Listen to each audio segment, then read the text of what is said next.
சூர்யா ராஜராஜன் ஒளிபுத்தக சேனலுக்கு உங்களை அன்போடு வரவேற்கிறோம். இன்னைக்கு நம்ம சூர்யா ராஜராஜனின் உயிர் நீயே பெண்ணே கதையை கேட்க போறோம். இந்த கதையின் குரலாக நான் உங்கள் அன்பு தோழி அமுதா. சரிங்க, இந்த கதையை நம்ம கேட்கறதுக்கு முன்னாடி நம்ம சேனலை யார் யார் இன்னும் சப்ஸ்கிரைப் பண்ணலையோ சப்ஸ்கிரைப் பண்ணிக்கோங்க. மறக்காம பக்கத்துல இருக்கிற பெல் ஐக்கானை ப்ரெஸ் பண்ணி விட்டுடுங்க. இந்த கதை உங்களுக்கு ரொம்ப பிடிச்சிருந்துச்சுன்னா லைக் பண்ணுங்க, உங்க ஃப்ரெண்ட்ஸ் கூட ஷேர் பண்ணுங்க. மறக்காம கீழே உள்ள கமெண்ட் பாக்ஸில் உங்க கருத்துக்களை சொல்லுங்க. தொடர்ந்து நம்ம கதையை கேளுங்க கேளுங்க கேட்டுக்கிட்டே இருங்க. அத்தியாயம் 21. குழலியும் ஹேமாவும் நிலவனிடம் பயிற்சி எடுத்துக்கொண்டு அவன் வேலை பார்க்கும் கம்பெனியில் இன்டர்வியூ அட்டென்ட் பண்ண.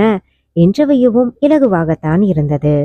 இதில் நன்றாக வேலை செய்பவர்கள் மட்டுமே அடுத்த கட்டமாக கம்பெனியில் உள்நுழைவார்கள். மற்றவர்கள் 6 மாத பயிற்சியோடு வெளியேறி விட வேண்டும். அவர்கள் 2 பேரும் அந்த கம்பெனியில் வேலைக்கு சேரப் போகிறார்கள் என்று தெரிந்ததும் ஸ்ரேயாதான் பெரிதாக ஆட்சேபித்தாள். இவங்கள ஏன் முகி வேலைக்கு சேர்த்து விட்ட? நம்ம கம்பெனியிலே இவங்களுக்கு ஒழுங்கா வேலை பண்ண தெரியாம எவ்வளவு பெரிய பிரச்சனை ஆயிடுச்சு. தெரிஞ்சும் அதுவும் ஓரிஃபர்ல இவ்வளவு பெரிய கம்பெனியில வேலைக்கு எடுத்திருக்க. உன்னை பத்தி கம்பெனியில என்ன நினைப்பாங்க என கடுகடுத்தாள். அதெல்லாம் அவங்க 2 பேரும் நல்லா வேலை செய்வாங்க ஸ்ரேயா. ஓரளவு நம்ம கிட்ட ஏற்கனவே ட்ரைனிங் எடுத்திருக்காங்க. அது அவங்களுக்கு ஹெல்ப்பா இருக்கும். என்னவோ போ, இங்கே வந்து எதிலும் மாட்டாம இருந்தா சரிதான் என ஒரு மாதிரியாக சொன்ன ஸ்ரேயா அவர்களை விடக்கூடாது என மனதிற்குள் நினைத்து கொண்டாள். அவளுக்கு எதற்காக குழலி இங்கே வருகிறாள் என தெரியாமலா இருக்கிறது? இந்த நிலவனுக்குத்தான் அது புரியவில்லை. ஆனால் ஸ்ரேயாவிற்கு நன்றாக புரிந்திருந்தது. அன்று விடுமுறை நாள். நிலவன் மட்டும் எல்லோருக்கும் சமையல் செய்வதை பார்த்த நாச்சியார் பாட்டி, என்னடா பேராண்டி, எப்பவும் சமையக்கட்டிலேயே இருக்கிற எண்ணமா? ஓன் ஜோக்காளி பயலுக எல்லாம் அங்க உக்காந்துக்கிட்டு தின்னுக்கிட்டு தானே கிடக்கானுங்க. அவனுங்களையும் சேர்த்துக்கிட்டு வேலை செஞ்சா என்ன என கேட்டார். அவங்களுக்கு எதுவும் தெரியாது பாட்டி. அதோட ஹாஸ்டல் சாப்பாடு சாப்பிட்டு ரொம்ப ஏங்கி போய் கிடக்குறானுங்க.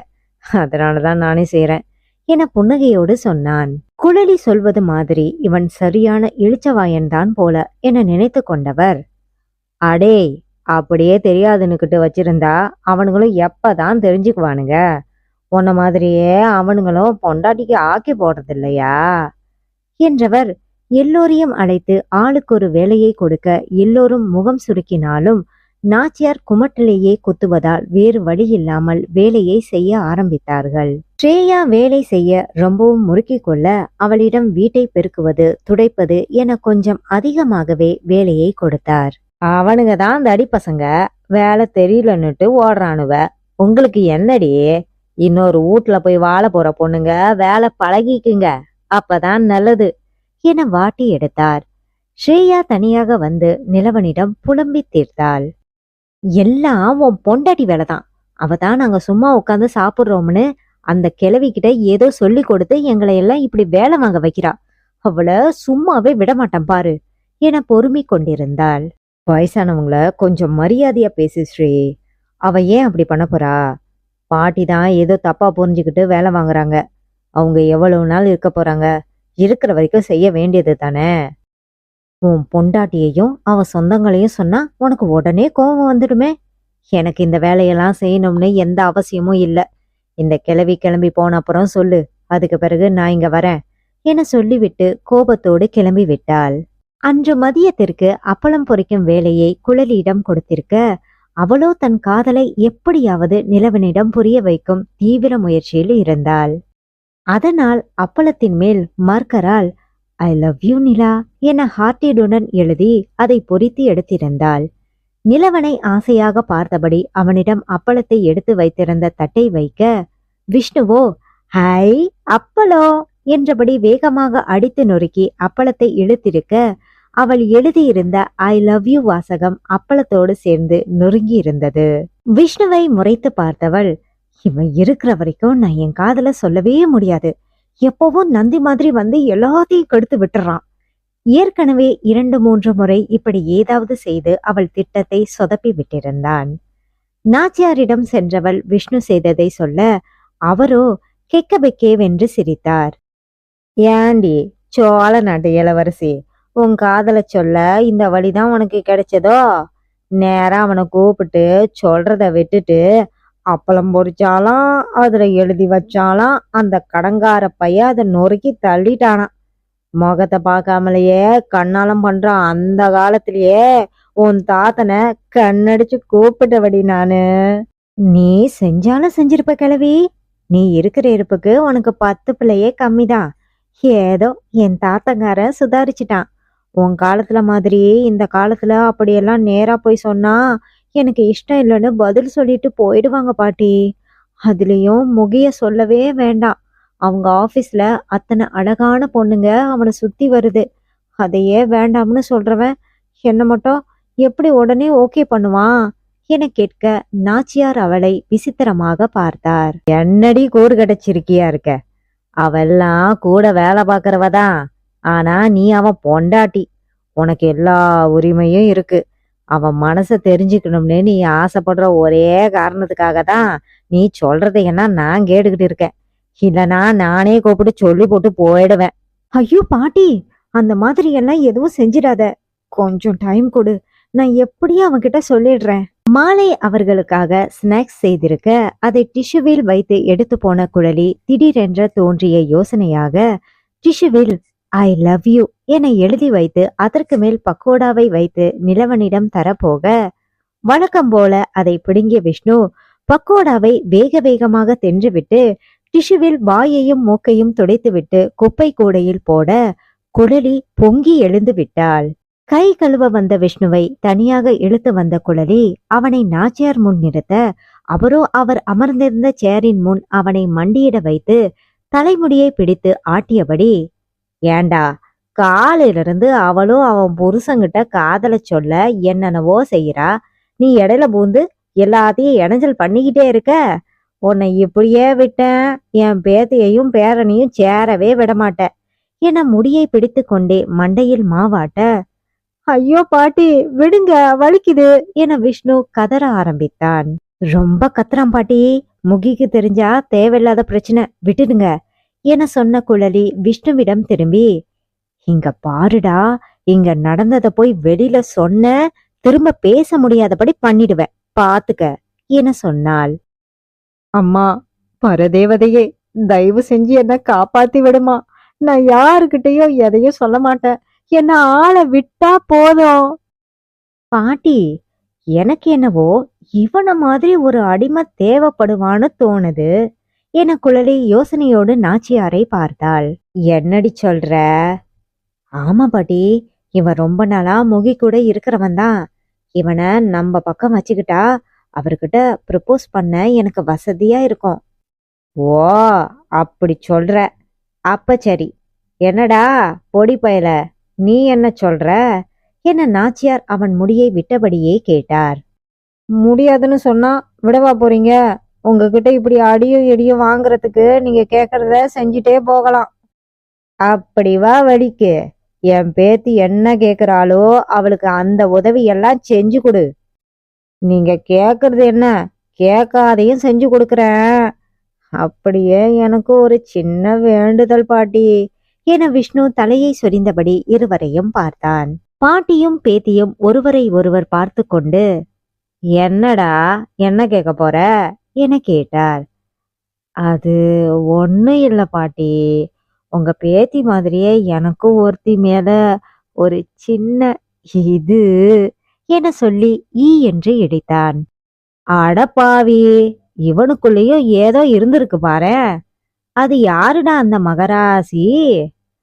அது எங்க கூட இருக்கால எங்க ஃப்ரெண்டு ரஞ்சனி, அவதான் பாட்டி. என்னடா ஃப்ரெண்டுங்கிற, அவளை லவ் பண்றேன்னு சொல்ற? அது அவளை எனக்கு ஆரம்பத்திலே பிடிக்கும் பாட்டி. அப்பவே லவ் சொன்னா கேட்டுக்க மாட்டான்னு தான் ஃப்ரெண்டுன்னு சொன்னதும் சரின்னு பழக ஆரம்பிச்சேன். ஆனா என் மனசுல ஆரம்பத்துல இருந்து அவ மேல காதல் தான் இருக்கு பாட்டி. அது அவளை தவிர எல்லாருக்கும் தெரியும். அவ இதுக்கு ஒத்துக்கிறாளோ இல்லையோ, ஆரம்பத்திலேயே நீ உண்மைய சொல்லி இருக்கணும்டா. அந்த பொண்ணு உன்னை ஃப்ரெண்டா தானே நினைச்சு பழகிருக்கோம். நீ இப்படி சொல்லும்போது அதுக்கு கஷ்டமா இருக்காதா? சரி, உதவின்னு கேட்டுட்ட. ஆனா காதல சொல்ற வரதா இந்த உதவி கிதவி எல்லாம். அதுக்கப்புறம் அதை காப்பாத்திக்க நீ தான் முயற்சி பண்ணிக்கணும் சொல்லிப்புட்ட. எனக்கு அது போதும் பாட்டி. எப்படியாவது அவகிட்ட லவ்வ சொல்லிட்டா அதுக்கப்புறம் நான் பாத்துக்கிறேன். சரி, வீட்ல இருக்கும்போது உங்க 2 பேருக்கும் நான் உதவி பண்றேன். வெளியில இருக்கும்போது நீங்க ஒருத்தருக்கு ஒருத்தர் உதவி பண்ணுங்க என 3 பேரும் சேர்ந்து திட்டம் போட்டு கொண்டார்கள். அதன் பிறகு சொன்ன மாதிரியே விஷ்ணுவும் அவர்களோடு சேர்ந்து கொள்ள இருவரும் சேர்ந்து தாங்கள் காதலிப்பவர்களை எப்படியெல்லாம் இம்ப்ரெஸ் செய்யலாம் என பேசிக்கொள்ள ஆரம்பித்தார்கள். அத்தியாயம் 22.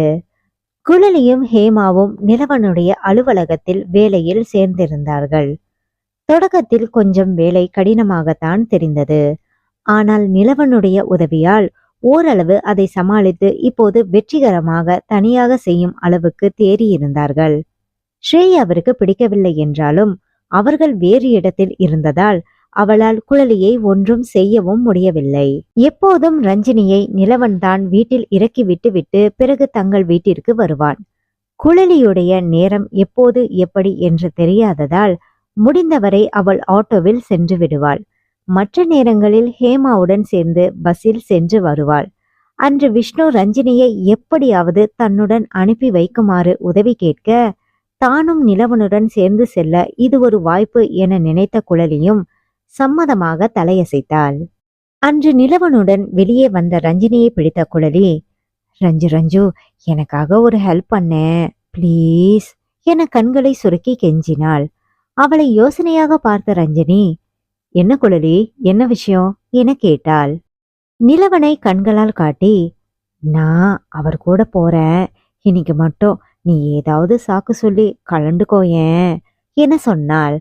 குறும்பு சிரிப்புடன் பார்த்த ரஞ்சனி, என்ன ரொமான்ஸா என கேட்டாள்.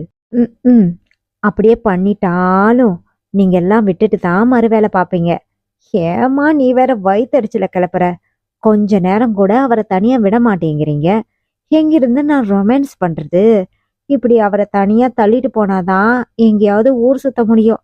அதுக்கு தான் பிளான் பண்றேன். சைட்டு கேப்ல எங்களையும் போட்டு தள்ளுற பாத்தியா? சரி, அவன் கூட போய் தோலை, நான் ஏதாவது சொல்லி சமாளிச்சுக்கிறேன் என சொல்லியபடி நிலவனிடம் சென்று இன்று தனக்கு வெளியே வேலை இருப்பதாகவும் நீ கிளம்பு என சொல்ல அவனோ, என்ன வேலைடி, நானே அழைச்சிட்டு போறேன் வா என சொன்னான்.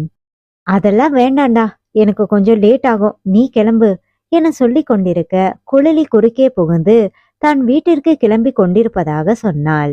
இது ஒரு அவசர கொடுக்க. நானே சொல்றதுக்கு முன்னாடி இது புகுந்து சொல்லுது பாரு. முகி ரொம்ப விவரமானவன்னு நினைச்சுக்கிட்டு இருக்கு பயபுள்ள. இப்ப அவன் கொடுக்கற பதில்ல அது அசந்து போக போகுது பாரு என ரஞ்சினி சலிப்புடன் நினைத்து கொண்டாள். அவள் நினைத்தது மாதிரியே நிலவன், அப்படியா, எப்படி போக போற? ஹேமா கூட பஸ்ல போறியா இல்ல ஆட்டோ பிடிச்சு போக போறியா என கேட்க குழலி ஏ என்று விழித்தாள். அவளை பார்த்ததும் ரஞ்சினிக்கு பக்கென்று சிரிப்பு வர முயன்று அடக்கி கொண்டவள் நிலவனை கொஞ்சம் கவலையோடு கூட பார்த்தாள். குழலி அவன் மீது பாசமாக இருக்கிறாள், அவனும் தான். ஆனால் அதை தாண்டி அவன் யோசிக்க மறுக்கிறானே. நண்பர்களை அழைத்து செல்ல வேண்டும் என தோன்றியவனுக்கு மனைவியை வீட்டிற்கு அழைத்து செல்ல வேண்டும் என்ற எண்ணமே வரவில்லையே என பெருமூச்சு விட்டு கொண்டாள். ஏண்டா பஸ்ல போகணும்? நீயும் வீட்டுக்கு தானே போற, அப்படியே அவளை வீட்டுல விட்டுடு என சொல்ல அப்பொழுதுதான் நிலவனுக்கும் அது தோன்றியது. ஓ ஆமால, நான் அதை மறந்தே போயிட்டேன். வா மேகா, நானே உன்னை வீட்டுல டிராப் பண்றேன் என சொல்ல அவ்வளவு நேரமும் குழலிக்கு இருந்த முக சுணக்கம் மாறி இப்பொழுது புன்னகையுடன் சரி என்று தலையசைத்தாள். நல்ல பெண், இவளோடு அவன் வாழ்க்கை நன்றாக இருந்தால் சரி என ரஞ்சினியும் நினைத்து கொள்ள அந்த பக்கமாக யதார்த்தமாக வருவது போல வந்த விஷ்ணு, என்ன 2 பேரும் கிளம்பலையா? ஏன் எல்லாரும் இங்க நிக்கிறீங்க என கேட்டான். நிலவன் விஷயத்தை சொல்ல, நான் இன்னைக்கு ஃப்ரீதான், ரஞ்சு வா, நானே உன்னை அழைச்சிட்டு போறேன் என சொல்ல சரி என்று ரஞ்சனியும் விஷ்ணுவுடைய பைக்கில் ஏறிக்கொண்டாள். நிலவனும் ரஞ்சினியும் பார்க்காத வண்ணம் விஷ்ணுவும் குழலியும் கட்டை விரலை உயர்த்தி செய்கை காட்டி கொண்டார்கள். பைக் கடற்கரை பக்கமாக வந்து கொண்டிருக்கும் போது குழலிக்கு போன் வர அதை எடுத்து காதில் வைக்க நாச்சியார்தான் அவளை அழைத்திருந்தார். எங்கடி இருக்க? இன்னும் வேலை செய்யற இடத்துல இருந்து கிளம்பலையா நீயே? பாட்டி, நான் இன்னைக்கு நிலா பேபி கூட பைக்ல வரேன் ஆட, அவ்வளவு தூரம் முன்னேறிட்டியா? இப்போ எந்த இடத்துல இருக்கீக? பீச் பக்கமா வந்துட்டு இருக்கோம் பாட்டி. ஏண்டி, அவ்வளவு தூரம் அந்த பக்கமா வாரீக, அப்படியே கொஞ்ச நேரம் பீச்ல இறங்கி காலை நனைச்சிட்டு வர வேண்டியது தானே? அது அவர் ஓகே சொல்லுவாரான்னு தெரியலையே பாட்டி. அவன் என்னடி ஓகே சொல்றது? நீ இறங்கி எப்படியாவது அழைச்சிட்டு போ. அந்த விவரம் எல்லாம் அந்த மடப்பயலுக்கு தெரிஞ்சிருந்தா இவ்வளவு அழகான பொண்டாட்டிய வச்சுக்கிட்டு சும்மா இருப்பானா அவன்? என கேட்க குழலிக்கு சற்றென்று சிரிப்பு வந்து விட்டது. அவள் சிரிப்பதை கண்டதும் நிலவன், என்ன குழலி, யார் போன்ல என கேட்டான். அது பாட்டி தான் நிலா பேபி.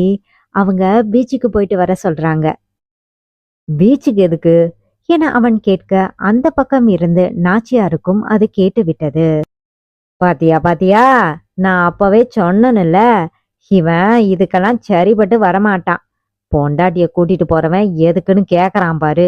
நான் பொரிக்கடலை வாங்கிட்டு வர சொன்னேன்னு சொல்லு, அதுவும் உண்மைன்னு நினைச்சு சரின்னு தலையாட்டுவான் என சொல்ல இந்த முறை குழலி நன்றாக வாய்விட்டு சிரித்து விட்டாள்.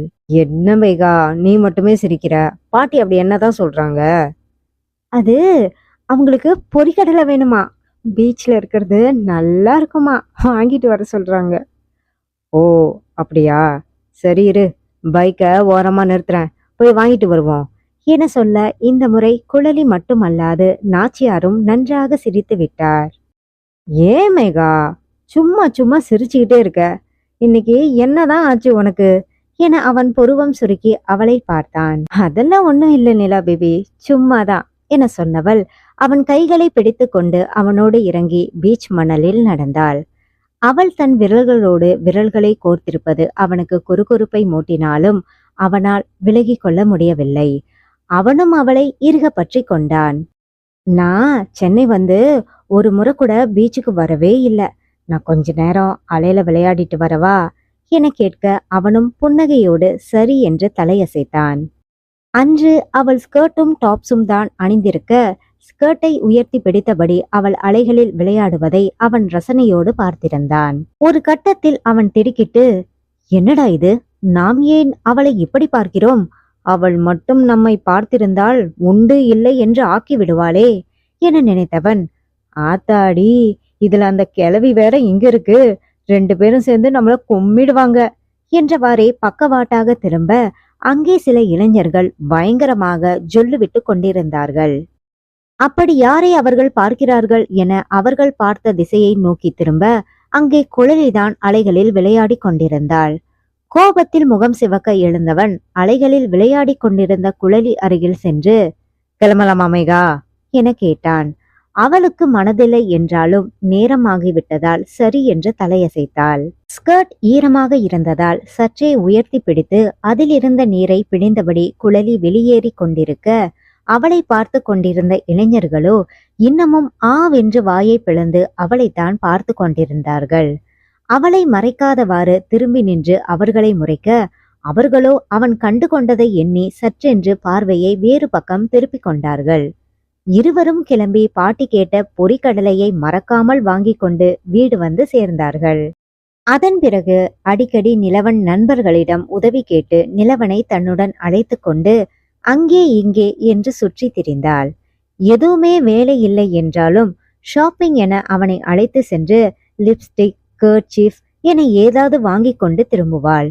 நிலவனுக்கும் கூட அவளோடு அப்படி சுற்றி திரிவது அவனை சோர்வடைய வைக்காமல் ஒருவித மாறுதலாகத்தான் இருந்தது. எப்போதும் வேலை வேலை என்று அழைப்பவனுக்கு அது கொஞ்சம் ரிலாக்ஸ் ஆக கூட இருந்தது. அன்று அவள் வேலைக்கு செல்ல கல்லூரியில் இருந்து கிளம்பி கொண்டிருந்தாள். ஹேமா அன்று கல்லூரிக்கு விடுப்பு எடுத்து இருந்ததால் நேராக வேலைக்கு வந்து விடுவதாக சொல்லிவிட்டாள். பஸ் ஸ்டாப்பில் நின்று கை கடிகாரத்தை பார்த்தபடி குழலி நேரமாகி கொண்டே இருக்கிறதே, ஒரு பஸ்ஸும் காணவில்லையே என்ற தவிப்பில் இருந்தாள். அப்போது அவளோடு வேலை செய்யும் டேவிட் என்பவன் அவள் அருகில் வந்து வண்டியை நிறுத்தி, என்ன குழலி, ஆபீஸ்க்கு போறியா என கேட்டான். ஆமா, ஒரு பஸ்ஸும் நிக்க மாட்டேங்குது டேவிட். சரி வா, நானும் ஆபீஸ்க்கு தான் போறேன், நானே உன்னை டிராப் பண்றேன் என சொல்ல அவனை நன்றியுடன் நோக்கிவிட்டு, தேங்க்ஸ் டேவிட் என்றபடி அவன் வண்டியில் ஏறி கொண்டாள். அவர்கள் கம்பெனியில் நிலவனின் நெருக்கமான நண்பர்கள் சிலரை தவிர வேறு யாருக்கும் அவர்கள் இருவரும் தான் கணவன் மனைவி என்பது தெரியாது. அன்று பார்ட்டிக்கு வந்திருந்தவர்கள் கூட அதை பெரிதாக யாரிடமும் சொல்லவில்லை. அதற்கு காரணம் நிலவன்தான். தேவையில்லாமல் எல்லோரும் ட்ரீட் அது இது என்று அவனை போட்டு படுத்தி எடுப்பார்கள். அதோடு குழலி கல்லூரிக்கு சென்று வந்து கொண்டிருக்கிறாள். இப்போது போய் பெரிய அளவில் ரிசப்ஷன் மாதிரி வைக்க விருப்பமில்லை. ஆனால் இந்த வருடம் முடிந்து அடுத்த வருடம் ப்ராஜெக்ட் என்று இருக்கும்போது எல்லோரையும் அழைத்து சொல்லிவிடலாம் என்றுதான் நினைத்திருந்தான். அவர்கள் அலுவலகத்தில் வந்து இறங்குவதை பார்த்த நிலவனுக்கு எங்கிருந்துதான் அப்படி ஒரு கோபம் வந்ததோ தெரியவில்லை. அது எதனால் என்றும் புரியவில்லை. எரிச்சலுடன் அவர்களை பார்த்து கொண்டிருந்தவன் குழலியை தனியாக சந்தித்து, ஏன் மேகா, என்னாச்சு? இன்னைக்கு எதுக்காக டேவிட் கூட வந்த என கேட்க அவள் நடந்ததை சொன்னாள். அப்படியா, நீ பேசாம ஒரு ஆட்டோ பிடிச்சு வந்திருக்கலாம் இல்லையா? அந்த நேரத்துல ஆட்டோ எதுவும் வரல நிலா பேபி. நானும் ரொம்ப நேரமா வெயிட் பண்ணி பார்த்தேன். அதுக்கு பிறகுதான் டேவிட் வரவும் நல்லதா போச்சுன்னு அவர் கூடவே வந்துட்டேன். சரி, அப்படி இனிமே உனக்கு நேரம் ஆகுற மாதிரி தெரிஞ்சா உடனே எனக்கு கால் பண்ணு. நான் வந்து உன்னை பிக்கப் பண்ணிக்கிறேன். இந்த மாதிரி வேற யார் கூடயும் வரக்கூடாது, புரியுதா என கேட்க அவளும் அவனை விழிவிரித்து பார்த்தாள். இது என்னடா அதிசயமா இருக்கு, இவனுக்கும் கூட எங்கேயோ பல்பெரியது போல இருக்கே என நினைத்தவள் விரிந்த விழியுடனே சரி என்று தலையாட்டினாள். அதன் பிறகு நேரம் ஆகிறதோ இல்லையோ நிலவனுக்கு அழைத்து அவனை வந்து அழைத்து கொள்ள சொல்ல அவனும் கூட அதன் பிறகு அவள் அழைத்தாலும் சரி இல்லை என்றாலும் சரி நேரத்திற்கு அவளை பிக்கப் பண்ண வந்து விடுவான். வீட்டிலிருந்து கல்லூரியில் விடுவதும் கல்லூரியில் இருந்து அலுவலகத்திற்கு அழைத்து வருவதும் பிறகு மீண்டும் வீட்டிற்கு அழைத்து வருவதும் என அவனே அவளை அழைத்து கொண்டு சுற்றினான். நேரம் கிடைக்கும் போதெல்லாம் இருவரும் எங்காவது வெளியில் சென்று விட்டு வரவும் தவறுவதில்லை. ஓரளவு நிலவன் குழலியை நெருங்கிய பிறகு பாட்டி இருமுறை ஊருக்கு சென்றுவிட்டு திரும்பியிருந்தார். அவர்கள் நாட்கள் அழகாக சென்று கொண்டிருந்த போதுதான் நிலவனுக்கு பிறந்த நாள் வருகிறது என விஷ்ணு அவளிடம் சொன்னான். இந்த பிறந்த நாளில் எப்படியாவது அவனிடம் தன் காதலை சொல்லிவிட வேண்டும் என நினைக்க, ஆனால் அவர்களுக்கு இடையில் மிக பெரிய இடைவெளி விழப்போகிறது என்பதை அப்போது அவள் அறியவில்லை. அத்தியாயம் 23. அன்று அலுவலகத்திற்கு வந்த ஹேமாவும் குழலியும் கேண்டீனில் அமர்ந்து சாப்பிட்டு கொண்டிருந்தார்கள். எப்போதும் கல்லூரியிலேயே சாப்பிட்டு முடித்து விட்டுதான் அலுவலகத்திற்கு வருவார்கள். இன்று நேரத்தோடு வரவேண்டி இருந்தது. அதனால் இங்கேயே வந்து சாப்பிட ஆரம்பித்தார்கள். அதற்கு அருகில் இருந்த இன்னொரு டேபிளில் தான் நிலவனும் தன் நண்பர்களோடு அமர்ந்து சாப்பிட்டு கொண்டிருந்தான். குழலி வேறு ஒரு டேபிளில் அமர்ந்திருக்க அவர்கள் அருகில் நிலவன் பின்னால் சுற்றியதாக சொன்ன ஒரு பெண் அமர்ந்து அவள் தோழியுடன் பேசிக் கொண்டிருந்தாள்.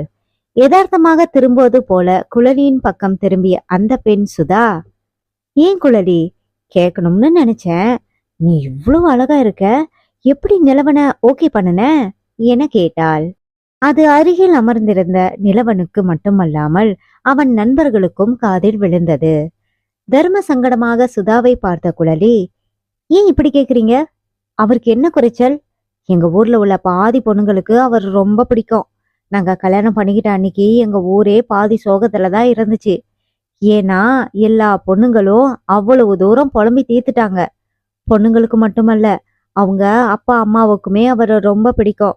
எல்லார்கிட்டையும் நல்ல விதமா பழகுவார். இவரை கட்டிக்க கசக்குமா சொல்லுங்க என கேட்டாள். அதில் எல்லோருடைய முகமும் மாறிவிட குழலி அவளை மேலும் கீழும் பார்த்து, நீ என்ன அவரை அசிங்கப்படுத்துறதே குறியா வச்சு கேள்வி கேக்குறியா? முடிவெடுக்க வேண்டிய நிலையில இருந்தது அவர்தான், நான் இல்ல.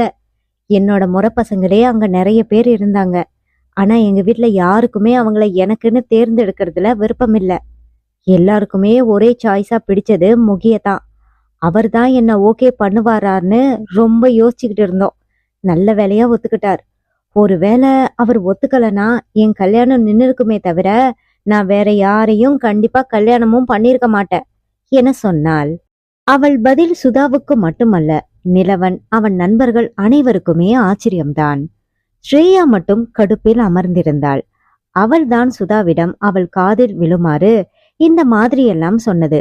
கண்டிப்பாக அவள் வாயை வைத்து கொண்டு சும்மா இருக்காமல் குழலியிடம் கேட்பாள், பிரச்சனையாகும் என நினைத்திருக்க எங்கோ வேறு ஒன்று நடந்து கொண்டிருந்தது. குழலி தன்னை அசிங்கப்படுத்தி கொண்டு அவனை பெருமைப்படுத்துவாள் என அவள் என்ன கனவா கண்டாள்? நிலவன் அவளை பெருமிதத்தோடு பார்த்து கொண்டிருக்க ஸ்ரேயாவிற்கு தான் பொறுக்க முடியாமல், சரி எல்லாரும் கிளம்பலாம் வாங்க என எரிச்சலுடன் உள்ளே அழைத்து சென்றாள். அவர்கள் போன பிறகு குழலி சுதாவிடம், இது போல இன்னொரு முறை யாரிடமும் போய் பேசிக் கொண்டிருக்காதே என்ற எச்சரிக்கையோடு அனுப்பி வைத்தாள்.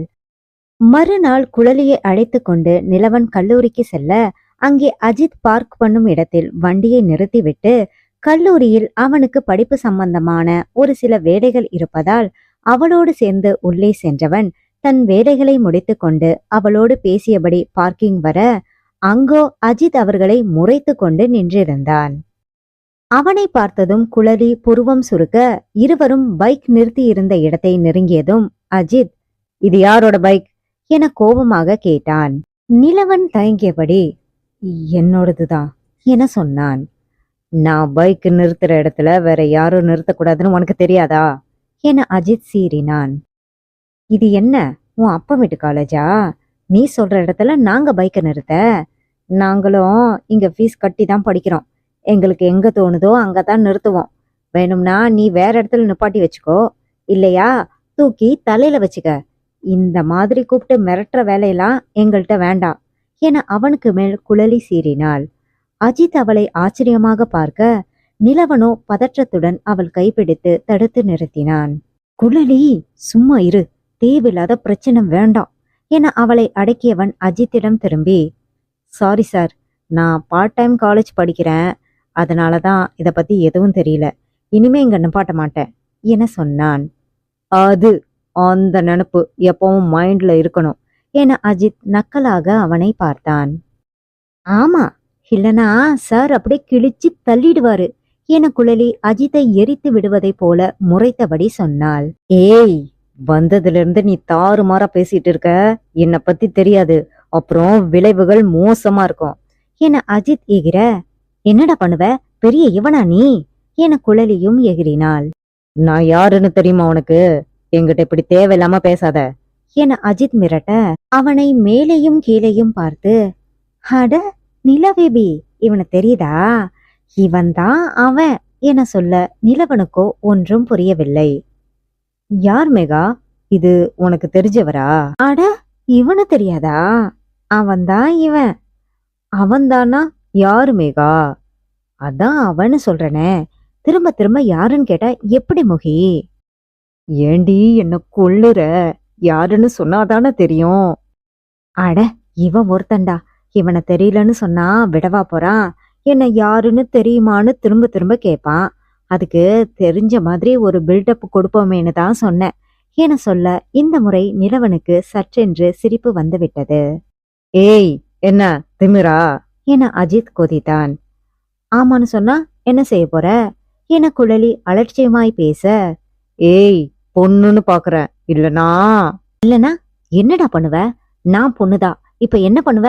பண்ண நானும் பாக்குறேன் என குழலி விட்டால் அவனை அடித்து விடுவாள் போல எகிரி கொண்டு சென்றாள். நிலவனுக்கோ அவளை எப்படி அடக்குவது என்று தெரியவில்லை. குழலியை பிடித்து தன் பக்கம் இழுத்தவன், மிகா சும்மா இரு, வா நம்ம கிளம்பலாம், தேவையில்லாம பிரச்சனை பண்ணாத என கண்டிப்புடன் சொன்னான். எனக்கு கிளாஸ் இருக்கு முகி, நீ கிளம்பு. அதெல்லாம் ஒன்னும் போக வேணாம், நீ வா நம்ம கிளம்பலாம், இன்னைக்கு ஹேமா கிட்ட சொல்லி லீவு போடு என சொல்ல குழலி நிலவனை ஆச்சரியமாக பார்த்தாள்.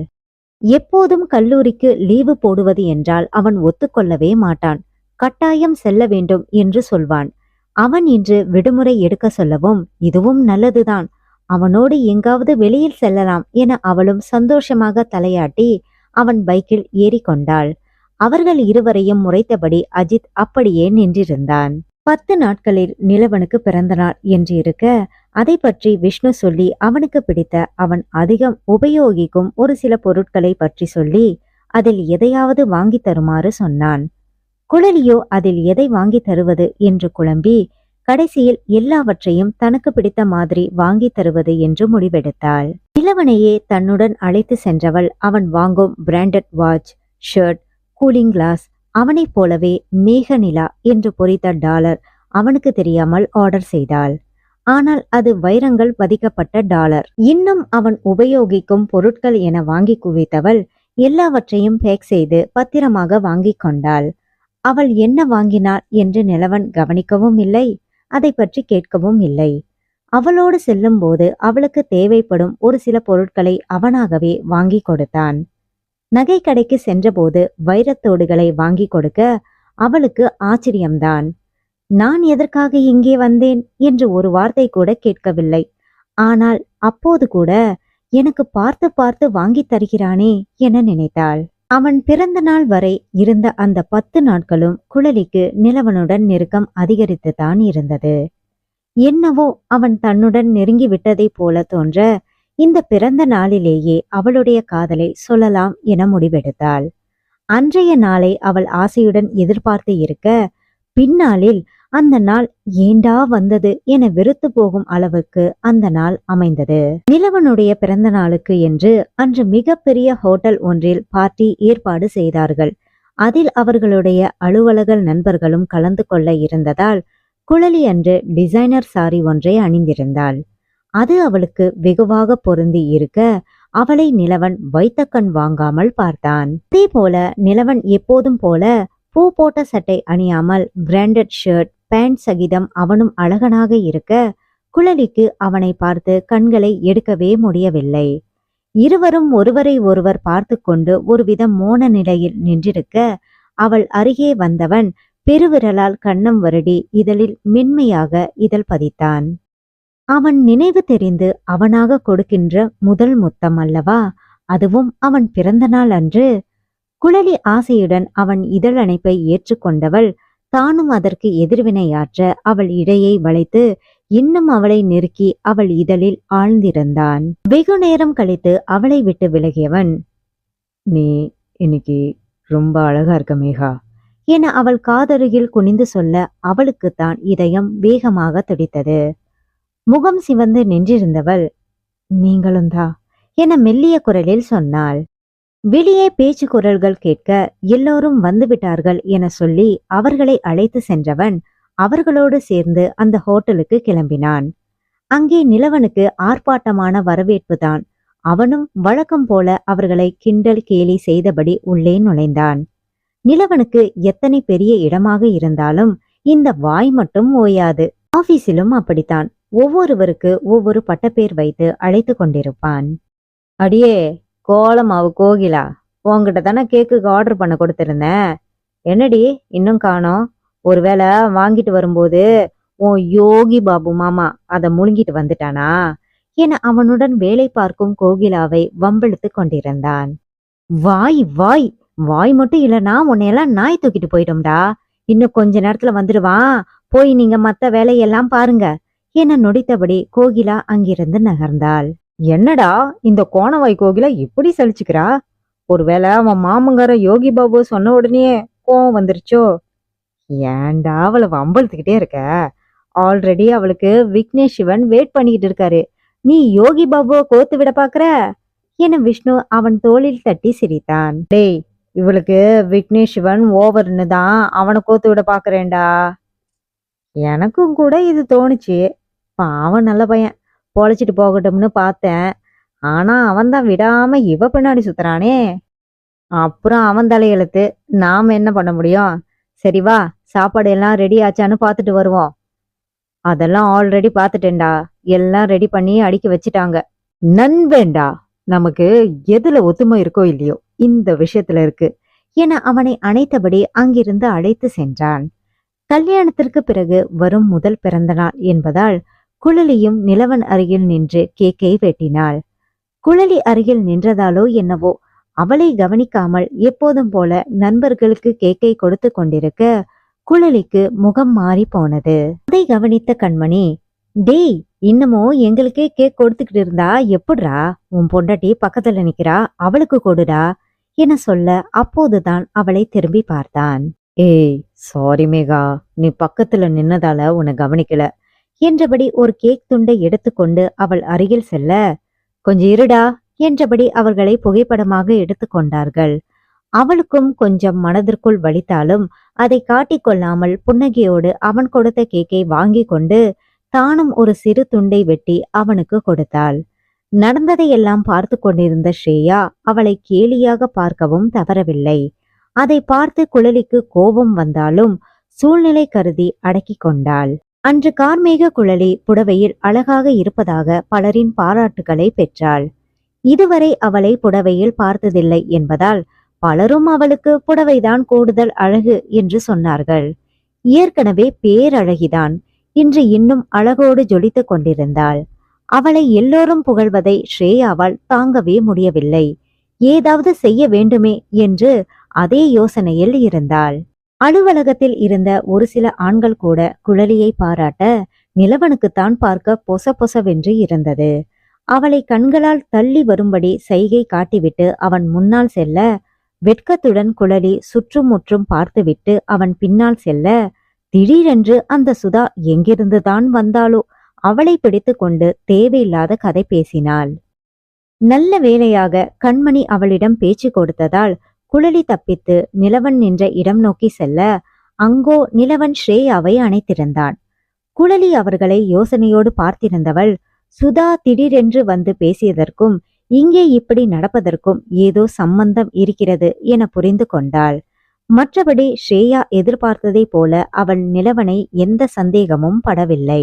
மறுநாள் ஸ்ரேயாவுடன் பேச வேண்டும் என குழலி நினைத்து கொண்டிருக்க, அதே போல அவர்கள் இருவரும் காரசாரமாக நிலவன் வீட்டில் விவாதித்து கொண்டிருக்க, அங்கே வந்த நிலவன், போதும் நிறுத்துங்க என உருமனான குரலில் சொன்னான். அவனை அங்கே எதிர்பார்க்காத ஸ்ரேயா எல்லாவற்றையும் காதில் வாங்கிவிட்டானோ என திகைத்து நின்றிருக்க, அப்பாடா இப்பவாவது அவளை பற்றி புரிந்து கொண்டானே என குழலி நிம்மதி பெருமூச்சுடன் பார்த்தாள். அத்தியாயம் 24. நிலவன் ஸ்ரேயாவை அணைத்ததுமே வித்தியாசம் புரிபட்டு விட அவளை விலக்கி பார்த்தவன் அங்கே ஸ்ரேயாவை பார்த்ததும், நீயா, நீ எங்கடி இங்க வந்த என கேட்டான். சும்மா சுத்தி பார்க்கலாம்னு வந்தேன்டா. அது சரி, நீ எதுக்குடா என்ன கட்டி பிடிச்ச? வேண்டுதல். உனக்கு சுத்தி பார்க்க இப்பதான் நேரம் கிடைச்சதா? அப்புறமா வந்து சுத்தி பார்க்க வேண்டியது தானே என்ன நிலவன் எரிந்து விழுந்தான். உனக்கு என்னடா, நான் எப்ப வேணாலும் வருவேன். நீ முதல்ல இங்க வந்து என்ன பண்ற? அதான் வேண்டுதல்னு சொன்னேனடி. வேண்டுதலை முடிச்சிட்டு வர, நீ போய் தொலை. நான் எதுக்குடா போகணும்? நான் இங்கதான் நிப்பேன், நீ வேணா போ. ஐயோ படுத்தாத ஸ்ரீ, தயவு செஞ்சு கிளம்பு. ரொம்ப பம்முறியே, நீ சரியே இல்லையே. எனக்கு இப்ப என்னன்னு தெரிஞ்சே ஆகணும். அவளை முறைத்து பார்த்தவன், இப்ப என்ன, நீ போக மாட்ட அவ்வளவுதானே, நானே போறேன் என கோபமாக அங்கிருந்து சென்றவன் வழியில் நின்ற குழலியை பார்த்து, நான் உன்னை எப்ப வர சொன்னா நீ எப்ப வர என கடுப்படைத்தான். அவள் ஏதோ சொல்ல வரும் முன், வா என்று அவள் கையை பிடித்து வேறு பக்கம் அழைத்து சென்றவன், இனிமே நீ புடவை கட்டாத என எடுத்த எடுப்பிலேயே சொன்னான். அவனை விழிவிழித்து பார்த்தவள், அடப்பாவி, இத சொல்லவா என்ன கூப்பிட்ட என நினைத்திருந்தாள். அவனோ அவள் அருகில் மெல்ல நகர்ந்து, சரி, பர்த்டே பாய்க்கு என்ன கிஃப்ட் வச்சிருக்க என கேட்டான். அவன் அவ்வளவு அருகில் வந்து நின்றதும் அவளுக்கு பேச வாயே வரவில்லை. அது அது என அவள் திணற, என்ன எதுவும் இல்லையா? அப்போ நானே கிஃப்டை எடுத்துக்கவா என கிறக்கமாக கேட்டான். இவன் இப்படியெல்லாம் கூட பேசுவானா என அவள் ஆச்சரியத்தில் பார்த்திருக்க, ஒருவேளை நான் இப்படி கேட்பேன் என்று எதிர்பார்க்காமல் அதிர்ந்து விழிக்கிறாளோ என நிலவன் மனம் கவலை கொண்டது. அதே நேரம் அவளை விட்டு விலகவும் முடியவில்லை. எப்படியும் இப்போது அவளை தீண்டாமல் அவனால் விலக முடியாது. அதனால் மனசாட்சியை எல்லாம் கிடப்பில் போட்டுவிட்டு அவளை நெருங்கி, என்ன மேகா, ஓகேவா என கேட்டான். அவள் என்ன வேண்டாம் என்றா சொல்லுவாள்? சம்மதமாய் தலையை ஆட்ட அவள் தாடியை பிடித்து நிமிர்த்தியவன் முகம் முழுவதும் முத்தமிட்டு இதழில் தன் இதழை ஆழ புதைத்திருந்தான். அவள் முகத்தை இரு கைகளாலும் தாங்கி பிடித்தபடி அவன் முத்தமிட்டு கொண்டிருக்க, அவளோ அவன் பிடரியில் ஒரு கையையும் இடையில் ஒரு கையையும் கோர்த்து தன்னோடு இறுக்கிக் கொண்டிருந்தாள். கன்னத்தை தாங்கிக் கொண்டிருந்த அவன் கைகளில் ஒரு கை மெல்ல கீழிறங்கி அவள் கழுத்தை வருடி கொஞ்சம் கொஞ்சமாக கீழிறங்கி அவள் இடையை வருடி அதில் அழுத்தத்தை கூட்ட ஆரம்பித்தது. அவன் வருடல்கள் எல்லாம் குழலியின் உணர்ச்சிகளை தூண்டிக் கொண்டிருக்க, தாங்க முடியாமல் அவனை விட்டு விலகி, நிலா பேபி ப்ளீஸ் என்றாள். முடியும்னு தோணல மேகா, இன்னைக்கு நீ வேணும்னு தோணுது என அவன் சொல்ல குழலியின் கண்கள் அதிர்ச்சியில் விரிந்து கொண்டது. அவள் அப்படி அதிர்ந்து நோக்குவதை பார்த்ததும் கொஞ்சம் அதிகமாகத்தான் போய்விட்டோமோ என அவனுக்கு ஒரு மாதிரியாய் இருந்தது. அது சாரி மேகா, ஏதோ உணர்ச்சி வசத்துல கேட்டுட்டேன். உனக்கு அப்படி இருக்காதுன்னு தெரியும், ஆனா ஏதோ கேட்கணும்னு தோணுச்சு என சொன்னவன், சரி வா, எல்லாரும் நமக்காக வெயிட் பண்ணுவானுங்க, நம்மள காணும்னா கண்டிப்பா கண்டுபிடிச்சிருவானுங்க, எமகாதனுங்க என சிரித்தபடி அவளை அழைத்து கொண்டு எல்லோரும் இருந்த இடத்திற்கு சென்றான். குழலியை முதலில் பெண்கள் போகும் காரில் அனுப்பி வைத்துவிட்டு நிலவன் நேரம் கழித்து வருவதாக பின்தங்கி விட்டான். அவனுக்கு குழலியின் முகத்தை பார்க்கவே சங்கடமாக இருந்தது. இன்று எதனால் அப்படி கேட்டான் என அவனுக்கே தெரியவில்லை. அவள் மீது காதலா என்று கேட்டால் அவனுக்கு அதற்கும் பதில் சொல்ல தெரியவில்லை. இருந்தும் எப்படி அவளிடம் அந்த மாதிரி கேட்டோம்? அவள் தன்னை பற்றி என்ன நினைத்து இருப்பாள்? காலையில் முத்தமிட்ட போதும் கூட சற்று அதிர்ச்சியாகத்தான் பார்த்தாள். இப்போதும் கூட அவள் அனுமதியை தான் பெறவில்லை. ஒருவேளை தனக்கு பிறந்த நாள் என்பதால் எதுவும் பேசாமல் அமைதியாய் இருந்தாலோ? எதையெதையோ யோசித்து குழப்பிக் கொண்டவன் நாளைக்கு சென்று அவளிடம் மன்னிப்பை யாசிக்க வேண்டும். இப்போது மட்டும் வீட்டிற்கு சென்றால் நிச்சயம் தன்னால் தன்னை கட்டுப்படுத்தி கொள்ள முடியாது என நண்பர்களோடு ட்ரிங்க்ஸ் பார்ட்டி என இரவு அங்கேயே தங்கிவிட்டான். நிலவன் வந்தால் அவனிடம் தன் மனதில் இருப்பதை பற்றி பேசலாம் என குழலி தூங்காமல் அவனுக்காக காத்திருக்க, அவனோ வந்து சேர்வது மாதிரி தெரியவில்லை. அதனால் சோஃபாவில் அமர்ந்தவள் அப்படியே தூங்கி போயிருந்தாள். விடிந்ததும் கண் விழித்தவள் தான் சோஃபாவில் தூங்கி போயிருப்பதை அறிந்து நெட்டி முறித்து கொண்டே இன்னும் அவர் வந்து சேரவில்லையா என யோசித்தபடி அறைக்கு சென்று குளித்து தயாராகி கீழே வந்தாள். அன்று விடுமுறை நாள் என்பதால் நண்பர்கள் எல்லோரும் அவர்கள் கம்பெனி வேலைகளை பார்க்கவென்று வீட்டிற்கு வருவார்கள். அழைப்பு மணியோசை கேட்க, இது வரேன் என்றபடி ஓடி சென்று கதவை திறந்தவள் அங்கு ஸ்ரேயாவை கண்டதும் முகத்தை சுருக்கினாள்.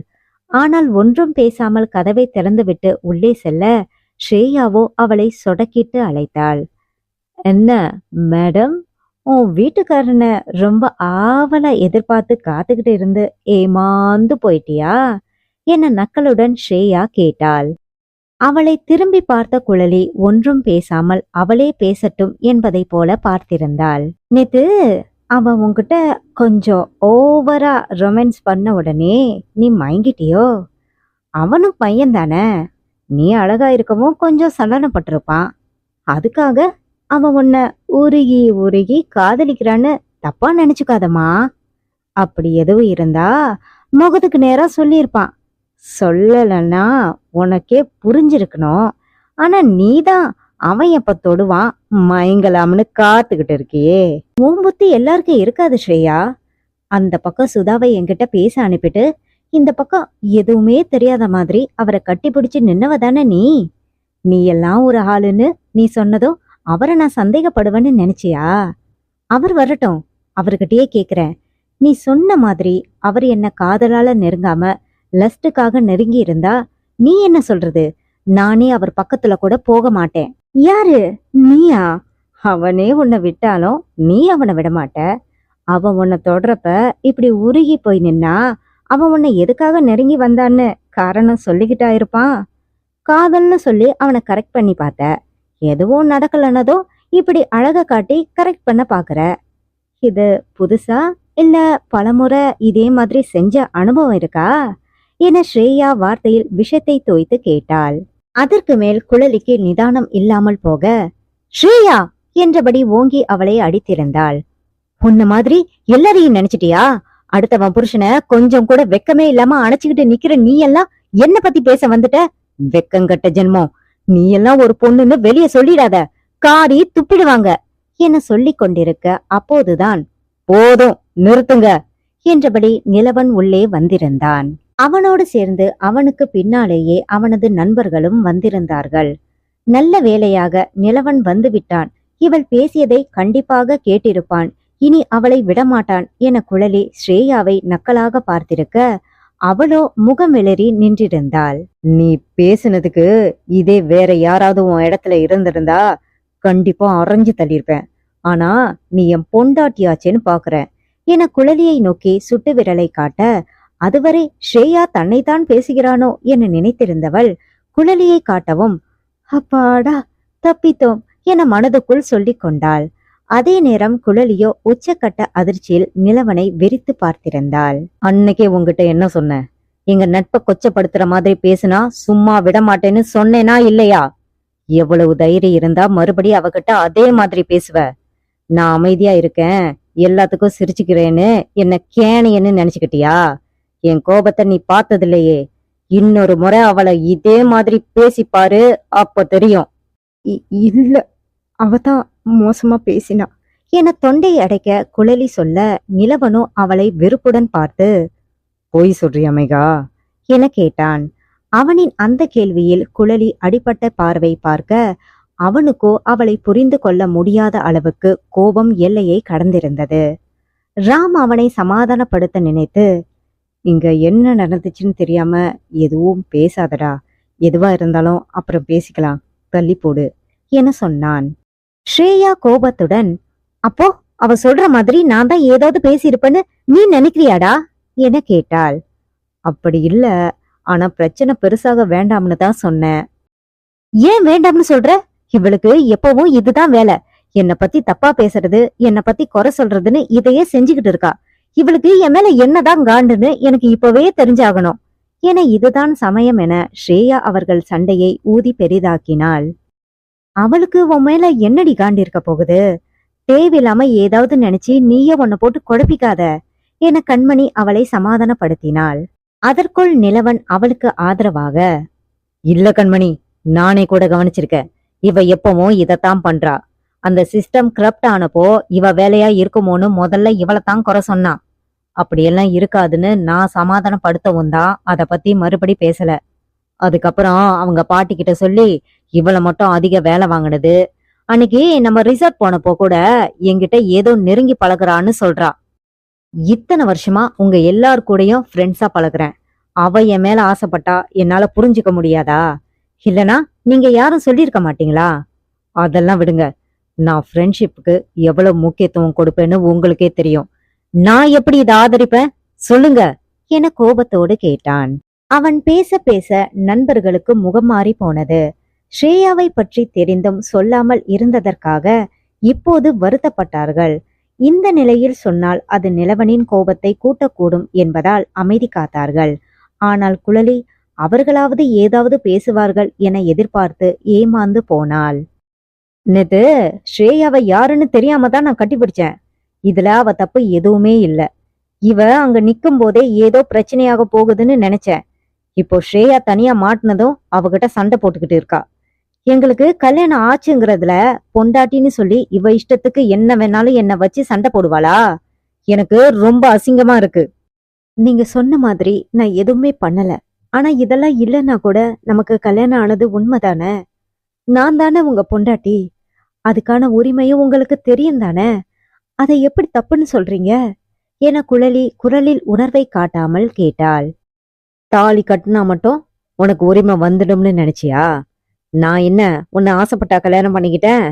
வேற வழி இல்லாம கல்யாணம் பண்ணிக்கிட்டேன். இவனுங்க எல்லாம் என்னோட ஆரம்பத்துல இருந்து இருக்கிறவங்க. இவங்களுக்கு அடுத்துதான் இங்க யாருக்கும் உரிமை. உரிமை இல்லையா? அப்போ நேத்து நீங்க நடந்துகிட்டது என மெல்லிய குரலில் கேட்டவளுக்கு உள்ளுக்குள் அத்தனை வலி. ஆனால் அவன் இவ்வளவு தூரம் பேசிய பிறகு எதையும் தெரிந்து கொள்ளாமல் விடக்கூடாது என்று ஒரு வெறி. அது மற்றவர்கள் காதில் விழுந்திருக்க வாய்ப்பில்லை. ஆனால் நிலவனுக்கு தெளிவாக கேட்டது.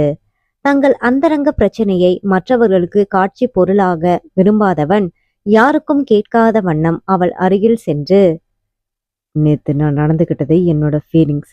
அதை வச்சு இப்போ நீ செஞ்சதுல இருந்து தப்பிக்கலாம்னு பாக்குறியா? ரொம்ப சீப்பா இருக்கு மேகா. என்ன இருந்தாலும் நீதான் என் பொண்டாட்டின்னு நான் முதல்ல சொல்லிட்டேன்.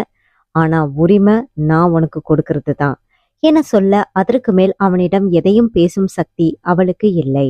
உயிரை வேரோடு பிடுங்கும் வலியை அனுபவித்தவள், அதை அவள் கண்களிலும் பிரதிபலித்து அவனை வெறித்தவள் அதற்கு மேல் ஒரு வார்த்தை பேசவில்லை. ஆனால் அவ்வளவு நேரம் அழக்கூடாது என்ற வைராக்கியத்தில் அடக்கி வைத்திருந்த அழுகை வெடித்து கிளம்ப என்ன முயன்றும் அடக்க முடியாமல் கண்களில் கண்ணீர் வழிந்து விட்டது. எல்லோருக்கும் முன்னால் அவமானப்பட்டு தோற்று போய் நின்ற நிலை. ஏமாற்றம், வலி, அவன் மேல் வைத்த நம்பிக்கை சுக்கு நூறாக சிதறியது எல்லாம் சேர்ந்து அவள் மனதில் ஆறாத ஒரு வடுவை ஏற்படுத்தி இருக்க அழுகையுடன் தங்கள் அறையை நோக்கி ஓடிப்போனாள். அத்தியாயம் 25. குழலி அழாமல் திடமாக நின்று பேசியது வரை நிலவன் இஷ்டத்திற்கு பேசிக் கொண்டிருக்க அவள் அழுகையுடன் ஓடியதும் தான் திகைத்து பார்த்தான். இத்தனை நாட்களில் அவள் அழுது அவன் பார்த்ததே இல்லை. எத்தனை பெரிய பிரச்சனையாய் இருந்தாலும் திடமுடன் நின்று சமாளிப்பாள். ஆனால் இன்று கொஞ்சம் அதிகமாகத்தான் பேசிவிட்டோமோ என அவனுக்கு குற்ற உணர்ச்சியில் உள்ளம் குறுகுறுத்தது. யாரிடமும் அவன் இப்படி பேசியதே இல்லை. எத்தனை அவமானப்படுத்திய போதும் சிரித்து கொண்டே கடந்து விடுவான். முதல் முறையாக குழலி மீதுதான் இப்படி கோபப்பட்டு இருக்கிறான். குழலி வேறு என்ன சொல்லி இருந்தாலும் அவனால் பொறுத்து போயிருக்க முடியும். ஆனால் எப்போதும் தன்னை ஸ்ரேயாவோடு சேர்த்து சந்தேகப்படுவதை தான் அவனால் தாங்க முடியவில்லை. நண்பர்கள் விஷயத்தில் அவன் கொஞ்சம் சுயநலமானவன்தான். அதுதான் அவனை இத்தனை தூரம் பேச வைத்திருக்கிறது. ஆனாலும் இயல்புக்கு மீறி அவன் இன்று கோபப்பட்டதை அவனால் தாங்கவே முடியவில்லை. தலையை பிடித்து கொண்டு அவன் சோஃபாவில் அமர்ந்துவிட மற்றவர்களுக்கு என்ன செய்வது என்றே தெரியவில்லை. எல்லோரும் வருத்தத்தோடு நின்று கொண்டிருந்தார்கள். இதில் சந்தோஷப்பட்ட ஒரே ஜீவன் ஸ்ரேயா மட்டும்தான். அவள் எதிர்பார்த்ததை விட அதிகமாக இருவருக்குள்ளும் பிரிவு நேர்ந்து விட்டது. குழலியை பற்றி அவளுக்கு தெரிந்தவரை மிகவும் தன்மானம் பார்ப்பவள். அவளை இத்தனை பேருக்கு மத்தியில் அவமானப்படுத்தி இருக்கிறான். இனி தப்பி தவறி கூட நிலவன் பக்கம் அவள் பார்வையை செலுத்தவே மாட்டாள். இப்பொழுது தன் ரூட் கிளியர் ஆகிவிட்டது என நிம்மதி பெருமூச்சு விட்டாள். கண்மணி காஃபி போட்டு எடுத்து வந்து அவனிடம் நீட்ட மற்றவர்கள் அருகில் அமர்ந்து அவனை சமாதானப்படுத்தி கொண்டிருந்தார்கள். ஏதேதோ சொல்லி சமாதானப்படுத்தினாலும் எல்லோருடைய கடைசி வார்த்தையும் நீ இவ்வளவு தூரம் குழலியை பேசியது மிகவும் தவறு என்பதுதான். ஏற்கனவே குற்ற உணர்வில் இருந்தவன் இன்னும் நொந்து போனான். எல்லாரும் அவனை ஏண்டா திட்டுறீங்க? அவ எப்படி பேசினான்னு உங்களுக்கும் தெரியும் தானே? நீங்க வாய மூடிட்டு இருக்கலாம், அதுக்காக அவனும் அப்படியே இருக்கணுமா? அவனுக்கு மனசுல பட்டதை தான் பேசியிருக்கான். தேவையில்லாம திரும்ப திரும்ப அதையே பேசி அவனை ஃபீல் பண்ண வைக்காதீங்க. கொஞ்ச நேரம் விடுங்க, அவனே சரியாயிடுவான் என ஸ்ரேயா மற்றவர்களை அங்கிருந்து அனுப்பி வைத்தாள். அவர்கள் அங்கிருந்து நகர்ந்ததும் ஸ்ரேயா ஏதோ பேச வாய் எடுக்க, ஸ்ரேயா ப்ளீஸ் என்ன கொஞ்சம் தனியா விடு என நிலவன் வேதனையோடு சொல்ல ஸ்ரேயா தோள்களை குலுக்கி விட்டு கொண்டு அங்கிருந்து சென்றாள். பலவிதமாக யோசித்து பார்த்தவனுக்கு தான் பேசிய வார்த்தைகளின் வீரியம் அப்பொழுதுதான் கொஞ்சம் கொஞ்சமாக புரிய அவள் முகத்தில் எப்படி விடுப்பது என தவித்து போனான். யாரிடமும் அதிர்ந்து கூட பேசியிராதவன் ஏன் இவ்வளவு தூரம் பேசினான்? அப்படி என்னதான் அவள் மேல் கோபம் எனக்கு? நேற்று அவள் என்னை மறுத்ததை மனதில் வைத்து கொண்டு பேசிவிட்டேனா? அப்படியானால் நானும் மற்ற சில ஆண்களைப் போல உடம்பிற்காக அலைகிறேனா? அவ்வளவு மோசமானவனா நான்? இப்படியான வேதனைகளில் இருந்தவன் சமைக்காமல் இருக்க யாருக்குமே அந்த எண்ணம் தோன்றாதது போல சமையல் கட்டு அருகில் கூட வரவில்லை. மதியம் போல வந்து ஸ்ரேயா பசிப்பதாக சொல்லவும் நிலவனுக்கு இருந்த எரிச்சல் இன்னும் கூடியது என்று கூட சொல்லலாம். இன்று நடந்த பிரச்சனை எல்லாம் தெரியும். இருந்தும் நான் சமைக்கும் வரை யாரும் சமையலறை அருகில் கூட செல்லவில்லையே. இதற்காகத்தான் குழலி கூட அன்று கோபப்பட்டு இருப்பாளோ என நினைத்தவன் தலையை உலுக்கி கொண்டான். அவளை பேசியது தவறு என குற்ற உணர்ச்சியில் இருப்பதால் இப்பொழுது அவள் சொன்னதெல்லாம் சரியாக தோன்றுகிறது போல என நினைத்தவன் சோர்வுடன் எழுந்து சமையலறை நோக்கி சென்றான். அவனுக்கு இப்பொழுது சமைக்கவே இஷ்டமில்லை. இருந்தாலும் எல்லோரும் பசியில் இருப்பார்களே என மனதை நிதானப்படுத்தி கொண்டு சமைத்து முடித்தான். குழலியும் காலையில் இருந்து சாப்பிடவில்லை. சென்று கூப்பிடலாம் தான். ஆனால் என்ன மனநிலையில் இருக்கிறாளோ? கண்மணியை சென்று குழலியை அழைத்து வர சொல்ல அவளோ எனக்கு சாப்பாடு வேண்டாம், என்னை தொந்தரவு செய்யாதீர்கள் என சொல்லி அனுப்பிவிட்டாள். அவளது நிலை எல்லோருக்குமே தெரியும் என்பதால் மேற்கொண்டு வற்புறுத்தாமல் சாப்பிட ஆரம்பித்தார்கள். ஆனால் நிலவனுக்கு மட்டும் சாப்பாடு இறங்கவில்லை. அதனால் அவன் மட்டும் சாப்பிடவில்லை. எல்லோரும் மாலை கிளம்பி செல்லும் வரையும் கூட அவள் வெளியே வரவே இல்லை. அவர்கள் இருவரும் தங்கியிருக்கும் அறையில் இல்லாமல் மேலே இருந்த மற்றொரு அறையில் இருந்தாள். ஆரம்பத்தில் அந்த அறையை கொடுத்தபோது வேண்டாம் என மறுத்தவள் இப்பொழுது அந்த அறையில் போய் தங்கி இருக்கிறாள். எல்லாம் தன் முட்டாள்தனமான பேச்சால்தான் என கண்களை அழுந்த மூடி திறந்து அந்த அறைக்குள் சென்றவனுக்கு தூக்கமே வரவில்லை. அன்று மட்டும் இல்லை, மறுநாளும் குழலி வெளியிலேயே வரவில்லை எனவும் நிலவன் பயந்து போனான். மறுநாளும் கண்மணியை அனுப்பி என்னவென்று பார்த்து வர சொல்ல, குழலியோ, எனக்கு கொஞ்சம் தனிமை தேவைப்படுகிறது, என்னை தேவையில்லாமல் தொந்தரவு செய்ய வேண்டாம் என சொன்னாள். 2 நாட்களாக சாப்பிடாமல் இருக்கிறாயே என கேட்க, நான் ஒன்றும் செத்து போய்விட மாட்டேன், என்னை பார்த்து கொள்ள எனக்கு தெரியும், தயவு செய்து இங்கிருந்து போங்கள் என குழலி கோபத்துடன் சொன்னாள். அது அப்படியே நிலவனிடம் வந்து சொல்ல அவனுக்குத்தான் இன்னும் கவலை அதிகரித்தது. 2 நாட்கள் சாப்பிடாமல் பட்டினி கிடந்தால் அவள் உடல்நிலை என்ன ஆவது? நிலவனும் சாப்பிடாததால் அன்று மிகவும் சோர்ந்து போய் இருக்க, காலையிலிருந்து சாப்பிடாமல் இருந்த ஸ்ரேயா, இன்னும் சமைக்கவில்லையா, எனக்கு பசி உயிர் போகிறது என கத்த ஆரம்பித்தாள். ஏற்கனவே கோபத்தில் இருந்த நிலவன், சாப்பாடு வேணும்னா ஆக்கி சாப்பிட வேண்டியது தானே, நான் என்ன உனக்கு வேலைக்காரனா என பதிலுக்கு கத்தினான். இதுவரை நிலவன் இப்படி கோபப்பட்டு பார்த்திராதவர்கள் அதிர்ந்து பார்க்க, நிலவனோ இது எதையும் உணரும் நிலையில் இல்லாமல் கண்களை மூடி சோஃபாவில் சாய்ந்து அமர்ந்திருந்தான். அப்போதுதான் அவன் வேதனை புரிய, இந்த நிலையிலும் அவனே சமைக்கட்டும் என தாங்கள் சுயநலமாக இருந்தது நினைத்து மற்ற நண்பர்கள் வருத்தப்பட்டார்கள். உடனே ஆளுக்கொரு வேலையாய் செய்து சமையலை முடித்து அவனை எழுப்பி வந்து சாப்பிட சொல்ல, அவனோ குழலி இருந்த அறையை கண்களால் பார்வையிட்டுவிட்டு வேண்டாம் என சொல்லிவிட்டான். அவனும் 2 நாட்களாக சாப்பிடாமல் இருப்பது மற்றவர்களுக்கு தெரியும். அதனால் அவனை வற்புறுத்தி சாப்பிட வைக்க போராட அவனோ சோர்வுடன் தன் அறைக்கு சென்று விட்டான். மறுநாள் அவள் கல்லூரிக்கு கிளம்பும் நேரம் அவளுக்காக காத்திருக்க அவள் வெளியிலேயே வரவில்லை எனவும் அலுவலகத்திற்கு நேரமாவதால் அவளுக்கு சமைத்து வைத்துவிட்டு தன் அலுவலகத்திற்கு கிளம்பிவிட்டான். அன்று மாலை அவன் வீட்டிற்கு வந்தபோது அவன் அறையில் இருந்த அவளுடைய பொருட்கள் எல்லாம் பக்கத்து அறைக்கு இடம் மாறி இருந்தது.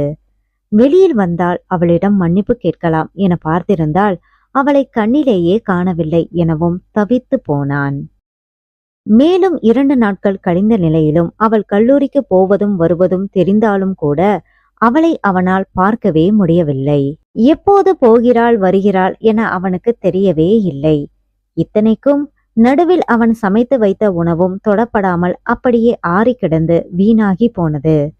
இன்று அவளை கல்லூரியிலாவது சென்று பார்க்கலாமா என யோசித்து கொண்டே, காஃபி குடிப்போம் என அவன் சமையல் அறைக்கு வர அங்கோ ஏதோ சத்தம் கேட்டது. இந்த நேரத்தில் இங்கே யார் இருக்கிறார்கள் என யோசனை செய்தபடி எட்டி பார்க்க அங்கே குழலிதான் நின்று எதையோ கிண்டி கொண்டிருந்தாள். அவளை பார்த்ததும் முகமெல்லாம் பிரகாசமாக, மிகா, நீ எழுந்துட்டியா, என்ன செய்ற என கேட்டபடி அவள் அருகில் சென்றான். குழலி அவன் கேள்விக்கு பதில் சொல்லவும் இல்லை, அவனை திரும்பியும் பார்க்கவில்லை. அவள் என்ன செய்து கொண்டிருந்தாளோ அதையே செய்து கொண்டிருந்தாள்.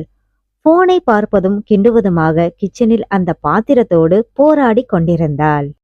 அவள் பேசாதது வருத்தமாக இருந்தாலும், தள்ளுமேகா, என்ன செய்ற, நான் செஞ்சு கொடுக்கிறேன் என கரண்டியை அவளிடம் இருந்து வாங்க போக சற்றென்று கைகளை இழுத்து கொண்டாள்.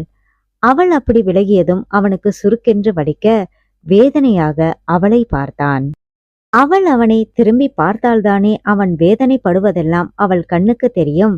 இத்தனை நேரமும் அவனை நிமிர்ந்து கூட அவள் பார்க்கவில்லை.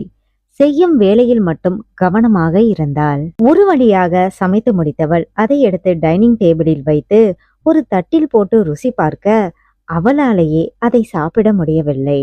ஒரு வாய் வைத்ததுமே அவள் முகம் மாறிவிட பார்த்து கொண்டிருந்த நிலவன் சிரிப்புடன், நான் உனக்கு வேற டிஃபன் செஞ்சு தரேன் மேகா, என் மேல கோபமா இருப்பேன்னு எனக்கு தெரியும், என்கிட்ட பேச வேண்டாம், அட்லீஸ்ட் நான் செய்யற சாப்பாட்டையாவது சாப்பிடலாம் இல்லையா என கேட்க அவள் அப்பொழுதும் வாய் திறக்கவில்லை. மேகா, என்னம்மா, என்கிட்ட பேச மாட்டியா? சாரிடா, நான் அன்னைக்கு அப்படி பேசியிருக்க கூடாது, ஏதோ கோபத்துல பேசிட்டேன். இதுவரையிலும் யார்கிட்டையும் நான் கோபப்பட்டதே இல்லை. ஏன் அப்படி பேசினேன்னு எனக்கே தெரியல.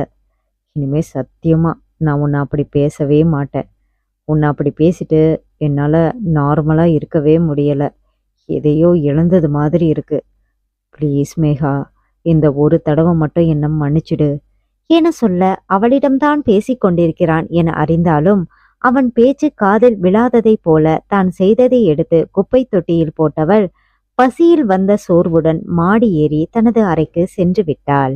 ஒரு பெருமூச்சுடன் அவனே சமையல் செய்தவன் எப்பொழுதும் போல 2 டிஃபன் பாக்ஸிலும் எடுத்து வைத்துவிட்டு அவனும் சென்று அலுவலகத்திற்கு குளித்து தயாராகி கீழே வந்தான். அவன் வந்தபோது குழலி மேகியை கிண்டி சாப்பிட்டு கொண்டிருந்தாள். தான் செய்ததை அவள் தொடாதது வருத்தமாக இருந்தாலும் அப்படியே விடாமல், ஏ மேகா, இதை சாப்பிடலையா? உனக்கு தான் மேகி பிடிக்கவே பிடிக்காதே, உனக்கும் சேர்த்து தான் சமைச்சிருக்கேன். என் மேல கோபம் இருந்தாலும் சாப்பாட்டுல அதை காட்டாத என பொறுமையாக சொல்லி கொண்டிருக்க, அவளோ அவனை நிமிர்ந்து கூட பார்க்காமல் சாப்பிட்டு முடித்து தட்டை கழுவி வைத்துவிட்டு கல்லூரிக்கு கிளம்பி விட்டாள்.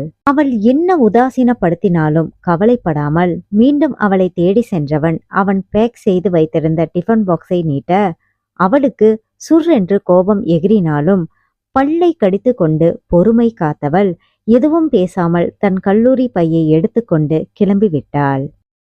இருமேகா, நானே உன்னை வந்து டிராப் பண்றேன் என அவன் அவசர அவசரமாக எல்லாவற்றையும் எடுத்துக்கொண்டு வெளியே வர, அவளோ அங்கு இருந்ததற்கான எந்த அடையாளத்தையும் காணவில்லை.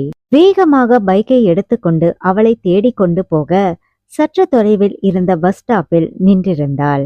அவள் அருகே சென்று பைக்கை நிறுத்தியவன், மேகா, ஏன் இப்படியெல்லாம் பண்ற? நான் தான் சாரி கேட்குறேனே.